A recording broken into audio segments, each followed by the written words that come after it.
mas é interessante a passagem em que Jesus fala com Nicodemos, em que há aquele encontro às escondidas entre Jesus e Nicodemos, e ele explica o que é o renascer, o que é o nascer de novo. E o Nicodemos ali não percebe muito bem, eu tenho que voltar para minha mãe, já morreu. Né? Para você Sim. ver como os judeus eram muito literais às vezes, eu acredito, né? Extremamente literais. Então, assim, eu queria que o senhor explanasse aqui rapidamente para quem está nos ouvindo e nos vendo, o que significa de fato o nascer de novo? Eu preciso realmente nascer de novo para ser aceito por Jesus Cristo?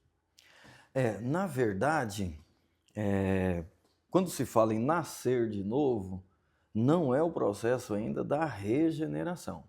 O novo nascimento, ele está ligado à regeneração.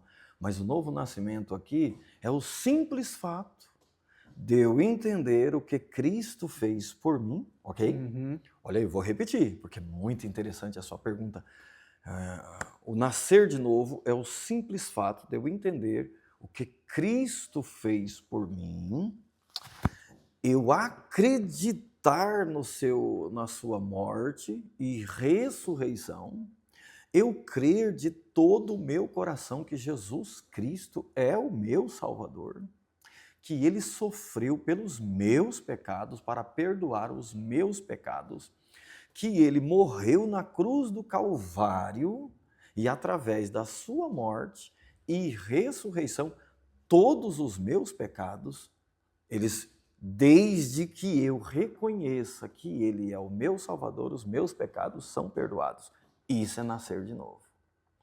Agora, regeneração, ela é uma mudança de vida. Depois que eu nasci, agora eu vou começando a deixar aqueles ranços, aquelas coisas ruins que eu fazia pouco a pouco. Aparando Ninguém as muda arestas ali do meu ser, não é? perfeitamente, ninguém tem uma mudança de vida da noite para o dia. Agora, o nascer de novo é isso. O nascer de novo é muito mais simples do que muitos líderes pregam.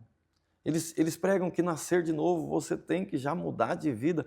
O nascer de novo, eu vou resumir aqui, é só eu entender que Cristo morreu na cruz do Calvário, eu ter fé que Ele morreu por mim, pelos meus pecados, para me perdoar, e eu o aceitar.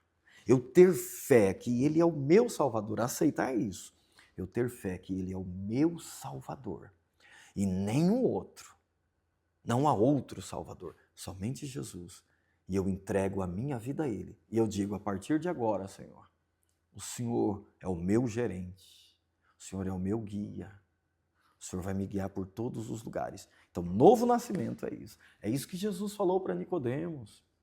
Nicodemos, se você não nascer de novo, você não pode entrar no reino dos céus. Como é que eu posso entrar no ventre da minha mãe? Nicodemos, nascer de novo aqui é água e espírito, Nicodemos. Não tem nada a ver com batismo. Água aqui, essa água que Jesus está falando, é a mesma água do Espírito Santo que ele disse no livro de João, capítulo 7, versículo 37. Quem crê em mim, como diz as Escrituras, rios de água viva.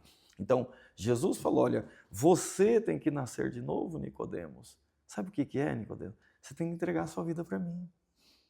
Você tem que acreditar que eu vim para perdoar os teus pecados. E posso, só um minuto aqui, dar fazer uma ênfase entre Por favor, Nicodemos esteja à vontade. e aquela mulher samaritana? Olha que coisa interessante. Você só está fazendo perguntas assim que eu estou ficando assim maravilhado. Nicodemos, Jesus falou para Nicodemos no capítulo 3. Você tem que nascer de novo, Nicodemos. Você tem que entregar a sua vida para mim, você tem que entender isso. Quem era Nicodemos? Nicodemos usava o quepá, aquele bonezinho redondo do Papa, aquela meia-lua. Autoridade religiosa, não é? Nicodemos, ele era príncipe dos judeus. Ser um príncipe dos judeus era a maior autoridade religiosa da época. Ele estava acima de qualquer um, com exceção do sumo sacerdote, só. Bom, Nicodemos, para ser príncipe, ele tinha que decorar o Pentateuco inteiro na mente dele. Minha nossa.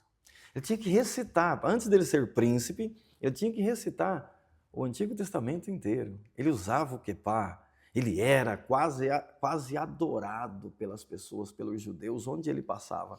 Jesus chegou para esse homem que tinha um conhecimento teológico muito grande.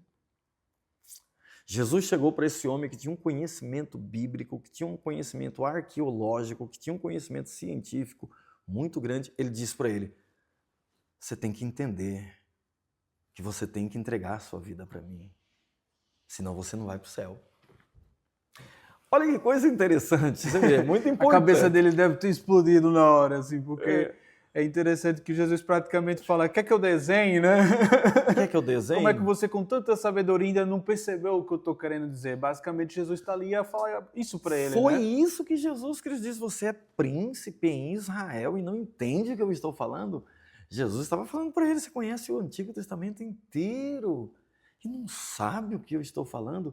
Que a pessoa tem que ter fé em mim, porque todo o Antigo Testamento fala de mim.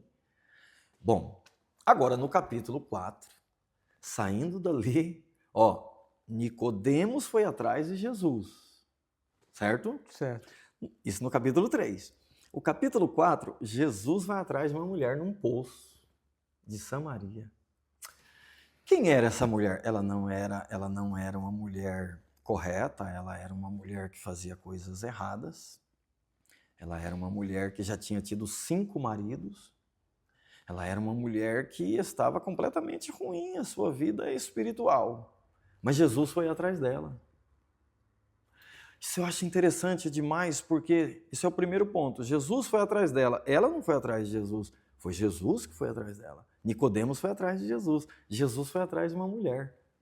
Nossa, o Jesus quebrou muitos paradigmas, né? Meu Deus do céu! Primeiro que ele nem poderia conversar com uma samaritana, que samaritana é mistura de judeus com outras nações. Era essa pergunta que eu ia fazer para quem não entendesse. Às vezes a gente ouve falar na mulher samaritana, mas parece que esse termo samaritano tem um certo peso, né? Tem. A mulher samaritana tem algum peso nesse nome samaritano. Era isso que eu queria que você explicasse rapidamente. Porque os judeus, quando eles foram levados as 10 tribos para a cidade, para Samaria, os judeus eles foram levados para um reino, para a Síria, a capital Samaria, e todas as 10 tribos de Israel, tinha 12, as 10 tribos do norte foram levadas para a Síria.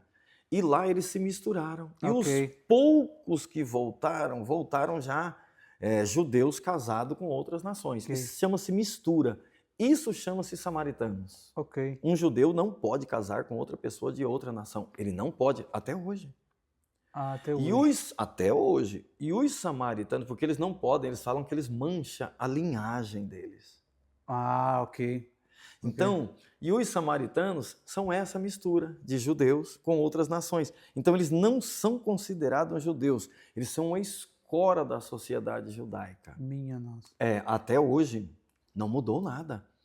Então, Jesus chega para essa mulher samaritana, que era a escória da sociedade já na religião, e ela já estava completamente errada, e ele chega e começa a conversar com ela, e ele se revela para ela. Ele diz: mulher, eu sou o Cristo. Ele falou Cristo. Ele não falou eu sou Jesus.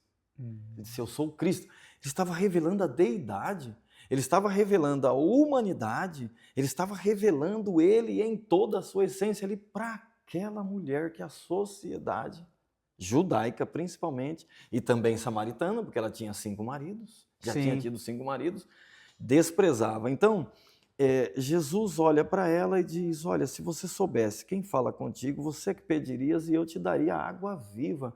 Aí a mulher falou, peraí, tu és profeta? Porque você já falou da minha vida inteira, o senhor já falou que eu tenho 5 maridos, o senhor já está conversando aqui em outro nível espiritual. Os judeus dizem que tem que adorar no templo. Ela já mudou de conversa. Quando ela viu que Jesus não era qualquer um, que Jesus era um líder verdadeiro, ela desejou ter conhecimento. Quando uma pessoa vê que um líder verdadeiro, quando ele enxerga um líder verdadeiro, ela fala: eu vou colar nesse camarada. Isso é interessante, porque ela estava ouvindo a conversa de Jesus, estava conversando normal. Quando Jesus falou do termo espiritual, ela falou: opa, esse aí é diferente. Aí ela disse: os judeus dizem que nós temos que adorar no templo. Os samaritanos dizem que nós temos que adorar naquele monte, o Monte Gerizim estava na frente deles. E o Senhor? O que o Senhor diz? Ele diz, olha, não existe lugar. Você é o lugar de adoração. Meu Deus. Onde você estiver, é um lugar de adoração. Porque Paulo disse aos Coríntios que nós somos o templo do Espírito Santo.